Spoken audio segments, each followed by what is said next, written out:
Gucci Mane. Denis Shapovalov just beat Rafael Nadal. Is this kid for real?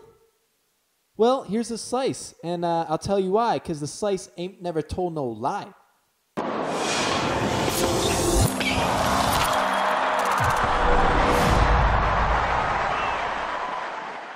So, Denis Shapovalov just had the biggest win of his career by far. Just took out Rafael Nadal in 3 sets at the Rogers Cup. Now, lots of times, so Shapovalov was a wild card into a tournament. So it's happened before where top guys lose to really low-ranked players like Shapovalov, and it's just one-off times. Nadal's kind of been notorious for having these big upsets early in tournaments. Obviously not notorious because he's one of the greatest of all time. But it also happened to Federer earlier this year when he lost to Evgeny Donskoy in a tournament at the beginning of the year.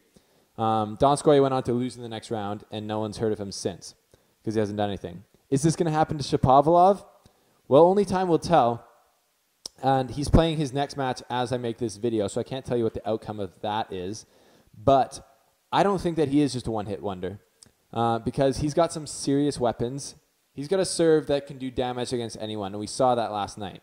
So that's something that if he can keep it up is going to be a huge part of his game because serving is a massive part of tennis and is what can make somebody go from great or good to great. His forehand is also world-class, and we saw that again last night when he was punishing Nadal by being aggressive and coming forward from that.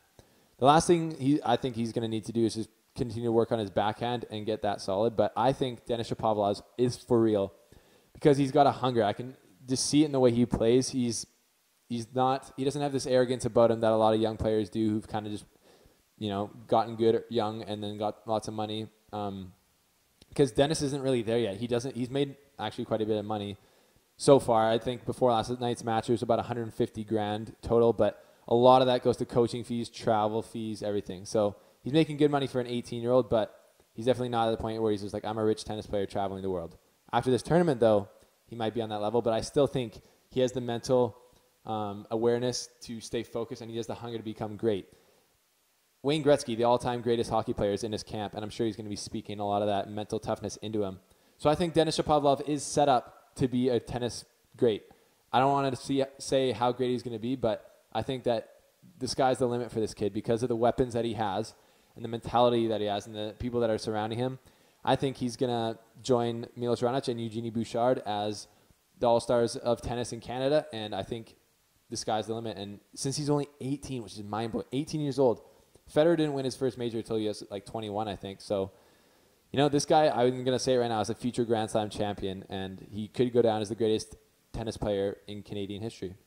Thanks for watching, folks. This is The Slice. This is where I do tennis reviews, commentary, and predictions. So keep it locked here. Subscribe down below, and your dreams will be fulfilled.